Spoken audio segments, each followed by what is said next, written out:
where we are based here. I wanted to introduce you to the Coastal Carolina Center for Women's Ministries.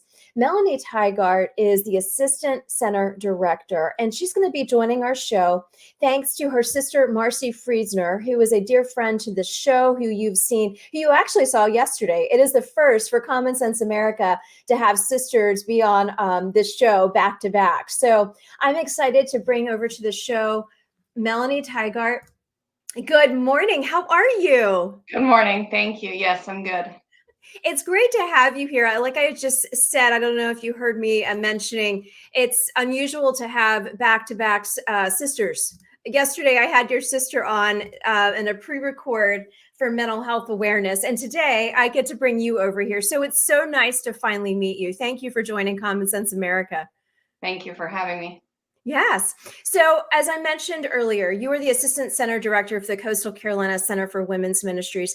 Can you talk to us, the Common Sense audience, and keep in mind, we're not just Eastern North Carolina, we're nationwide, and we have people from all over checking in, tuning in. Can you share a little bit about the women's ministry? And I see that it is international. It is. So what the Center for Women's Ministries was founded in Bloomington, Indiana back in 1989. And their primary purpose is to promote emotional healing with a spiritual emphasis. So throughout the U.S., there's roughly about 27 centers. Okay. Located, like you said, all over, and they we're just working over in Africa. Okay. We did a training over there to hopefully get a center started for the ladies in Africa. Okay. And what specifically for Eastern North Carolina does your role and your center do? So here in Eastern North Carolina, as the assistant director, my primary goal is really to come alongside the director of the center. We're really focused on our outreach, reaching the community. I came in, I started with the center back in 2017, 2018, but I stepped in as the assistant director just at the end of February of this year. So my goal has been to really promote the center. Okay. Even though the center has been here since 2014, Okay. we're very much a retired community, a military community, so there's lots of people coming in and out. So over the years, people then not a lot of times do not realize that we are here. So that's kind of been my primary focus. So it's great that you're having me on the show today so that we can, let people know we're here for them. Yes. Let me ask you this. Like you mentioned, this area is completely covered in military families and then retirees. We have 9,000 military and veterans in Carteret County alone, and that's a big deal. And then you have Cherry Point Air Station, you have New River, you have Camp Lejeune, then you have 2 hours away Fort Bragg, and you have Seymour Johnson Air Force Base, and then you have the Coast Guard. So we are covered here in a military framework, if you will, and then the retirees that come back here to retire. Talk to me about some of I've had this conversation with your sister about triggers. And my question to you is, what brings a woman to your center? What are some of those triggers that pop up in them that say, I'm glad I know that this is here. What is in this for me, and what brings them to your center? Sure. So there's a lot of triggers that can bring women here. Obviously, being a military spouse, the husbands are deploying, they're having to raise children on their own. Maybe they don't have any children, and husbands are deployed or gone a lot with what they do. And so there's just this emotional kind of letdown and stressor that's there for these women. We are a ministry of women helping other women, and our motto is, we have been where you are. So it could be from, like I said, those emotional stressors. It could be a woman going through a divorce. Maybe a woman has lost a child or a loved one, and the grieving is just too hard. We have seen women from all facets of life. And the goal for us is to not only help them emotionally and mentally, but also spiritually. So help them understand that through life, they need Jesus. So Mhm. we do kind of approach it from a spiritual Mhm. aspect as well. Yeah, no, that's very true. We literally just had on our show segment before speaking to Jesus, speaking about our faith in Christ. And the show is definitely very conservative and biblical. And, I'll probably be knocked off Facebook like I was yesterday, because we had a group on talking about our faith in Christ, ministering to children and ministering to those who would like to have a great education and who can't afford it. So we were talking about that and we got knocked off. And so I'm all about talking about it in the public square where people would rather not. Right. So, in that, let's talk about what are ways that you are sharing this with the local area? What do you have events? Do you have ways for people to connect with you, to even raise the flag even more? Hey, we're here. We're here to help the military spouse. We're here to help the veteran spouse. I'm a veteran spouse. We are here to, and I'm proud of it, Army. So that's why I brought up Fort Bragg. But what are ways that we can share this about you guys in the public square? And do you guys have events to kind of raise awareness on, hey, we're here, this is what we're here to help you guys with? So we really don't do events per se Okay. individually. That's again been my focus since I've come on board is the marketing piece. Mhm. So finding events where we can represent ourselves out there so that people know we're here. Yeah. We did celebrate 8 years in September, and we had Mhm. joined the chamber this year. So you can find this through the chamber. But so we did a ribbon cutting, which was very successful. And we work ourselves.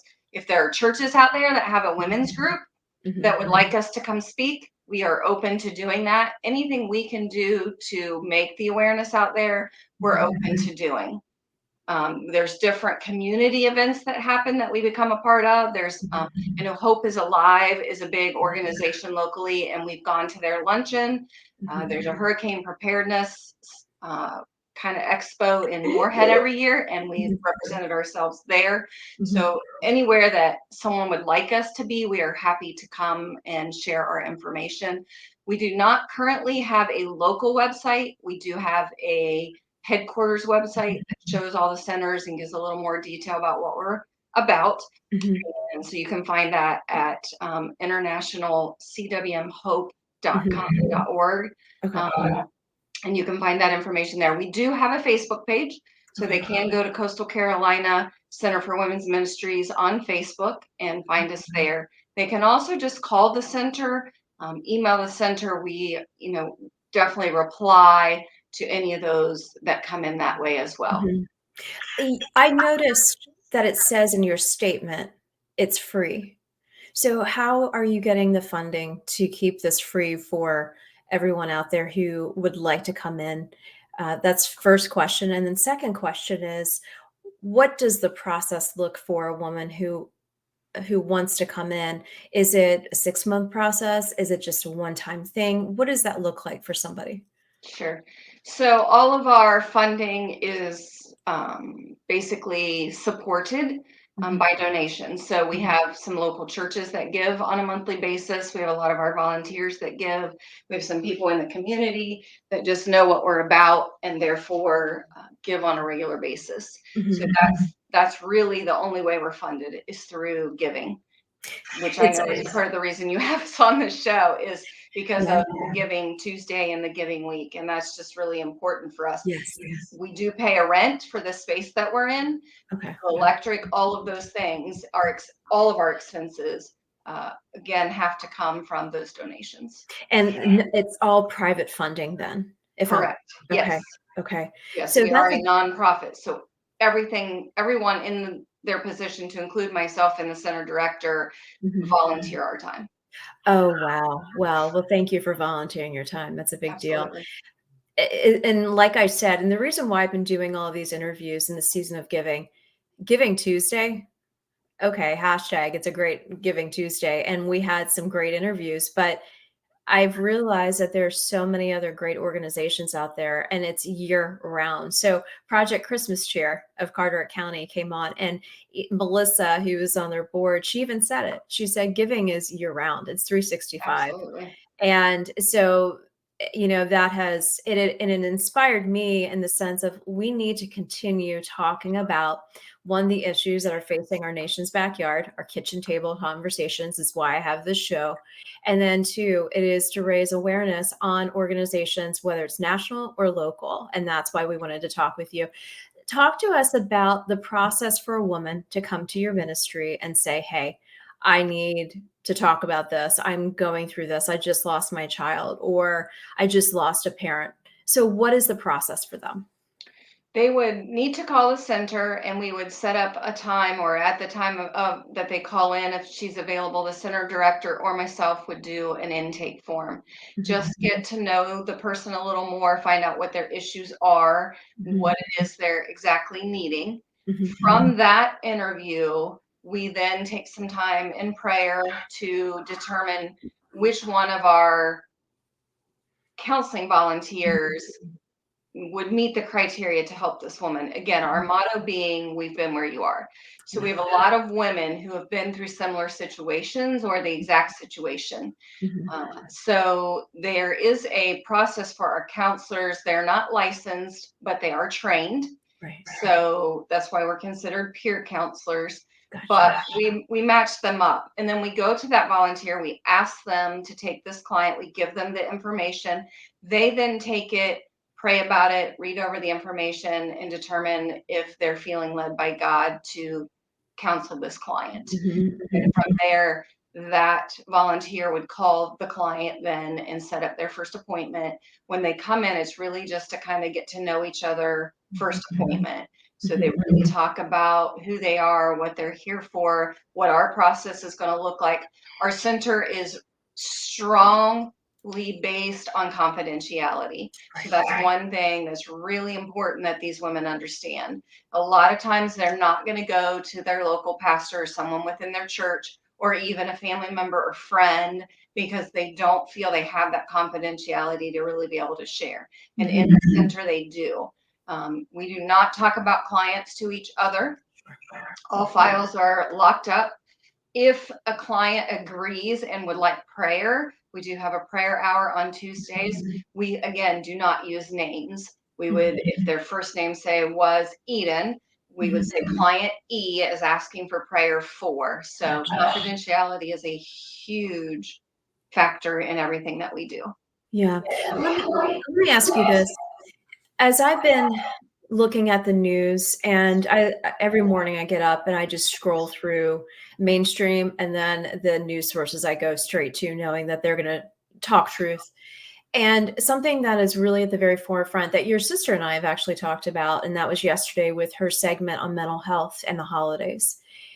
And I am seeing more and more, and the national news who are legit are seeing it more and more, that since COVID, the isolation has really gotten worse. And you see all these other things starting to unfold in our society. So, my question to you is, have you seen a greater increase of women coming to your center to kind of deal with life day to day things now more than ever? And not to take away from loss, not to take away from divorce, not to take away from transitions, but life is just more difficult than it ever has been. And loss of jobs, high gas prices. Can we get food on the table today? Those are the things that are really facing our day-to-day families. And so my curiosity is, are you seeing more women coming because of just how hard society really has become? Eh, Yeah. We are seeing more of that. It's not a significant number, but Mhm. there is more of that coming to the center. Mhm. A lot of people just like you said, struggling from the day-to-day grind, and it's so overwhelming for them, and they lose their energy, their motivation, and they're just really struggling to get up every day and live life. Yeah. With that, do you have tools that you provide them? Obviously, the power of prayer is most important, and knowing that these women have a safe surrounding.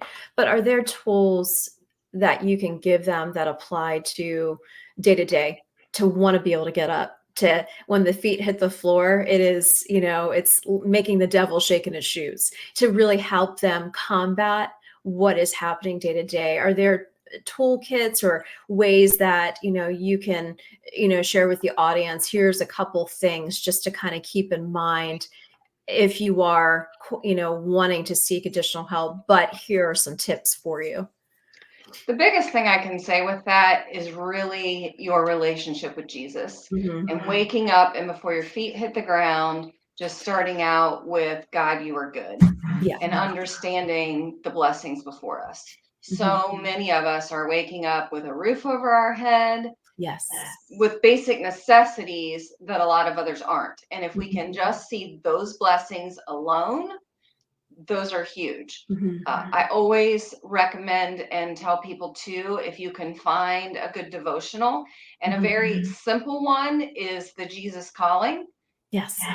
Very, very good. It's a 5-minute read at most. Then you can go and look at the scriptures, but the way that she writes that it's in such a way that is as if Jesus is speaking to you. So if you start your day with that, and you start your day with God, you are good, and understanding and giving him the thanks for the things that we have, your mental attitude, your emotional attitude certainly starts off on the right track. Yes, most definitely. I'll also throw in there your sister's book, His Child. Yes. Both are, which is a 40-day devotional as well, which would be a great start to anybody's day, or a great way to end a day, and just needing that quiet time before and having a peaceful rest. On a final note, you had mentioned the website, but you said monetarily is a great way, prayers is a great way, but are there any other things that we could do in giving back in the season of giving that we could do for the Coastal Carolina Center for Women's Ministries? We also are always in need of supplies, whether it just be trash bags, paper towels, all those necessities. Again, everything we do is by donation. We also are always looking for volunteers. For the center to be open, we are only open on Tuesdays and Thursdays from 10 to 4. We can do other days and times by appointment.